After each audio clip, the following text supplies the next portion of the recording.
बढ़ते राजस्थान में गुर्जर आरक्षण का जिन एक बार फिर से बाहर आ गया है।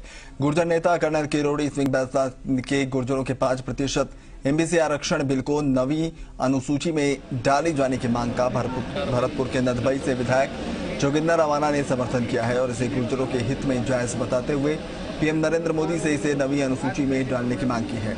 विधायक रवाना ने जी मीडिया से बात करते हुए कहा कि राज्य की गहलोत सरकार इस मामले को लेकर पहले ही केंद्र सरकार को पत्र लिख चुकी है। उन्होंने मुख्यमंत्री अशोक गहलोत को राज्य के एमबीसी बिल लागू कर समाज को उसका लाभ देने के लिए धन्यवाद दिया और कहा कि बिना किसी आंदोलन के ही मुख्यमंत्री अशोक गहलोत ने गुर्जर समाज के हित में बिल लागू कर दिया, जबकि भाजपा राज में 72 लोगों को अपनी जान गंवानी पड़ी।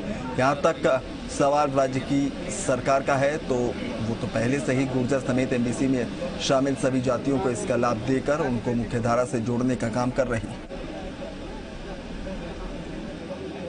राजस्थान में एक बार फिर से गुर्जर आरक्षण का जिन बाहर निकल के आया है। कर्नल किरोड़ी सिंह बैसला ने केंद्र से मांग की है कि गुर्जरों को जो 5% एमबीसी का आरक्षण राजस्थान सरकार दिया जा रहा है उसको नवी अनुसूची में डाला जाए, जिससे स्थायी रूप से उनको जो आरक्षण का लाभ है वो मिल सके। इस पूरे मसले पर बात करने के लिए भरतपुर संभाग से एकमात्र गुर्जर विधायक जोगिंदर रवाना हमारे साथ हैं। उनसे जानेंगे कि जिस तरह के आंदोलन की घोषणा की गई है कर्नल किरोड़ी सिंह बैसला द्वारा, और आप गुर्जर समाज से अकेले विधायक हो भरतपुर संभाग से, क्या कहेंगे?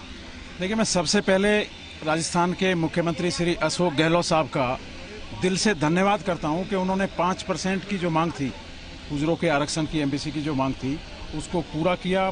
माननीय मुख्यमंत्री जी का बार बार मैं धन्यवाद करना चाहता हूं। और मैं दूसरा कहना चाहता हूं कि करनी और कथनी में भारतीय जनता पार्टी में कितना फर्क है। आप देखिए, 9वीं सूची के लिए उसी वक्त राज्य सरकार ने केंद्र सरकार को प्रस्ताव भेज दिया था, लेकिन आज तक भी 9वीं सूची में वो दर्ज नहीं हुआ।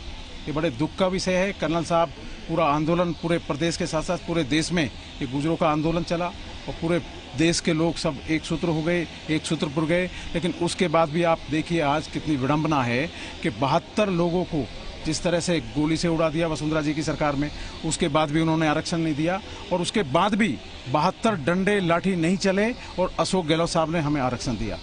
ये थे जोगिंदर रवाना, जिनका कहना है कि कर्नल ने जो मांग की है वो जायज है। नवी अनुसूची में जो मामला गुर्जरों का है उसको डाला जाना चाहिए। साथ ही उन्होंने कहा कि प्रदेश के मुख्यमंत्री अशोक गहलोत गुर्जर हितैषी हैं, उन्होंने गुर्जरों के हित में पहले ही फैसले लिए हैं। इन्होंने भी कई बार पत्र लिखे हैं और उनका कहना है कि राजस्थान की सरकार गुर्जरों के हित में हर समय फैसला लेने को तैयार है। बैकलॉग से ही पदों को भरा गया है।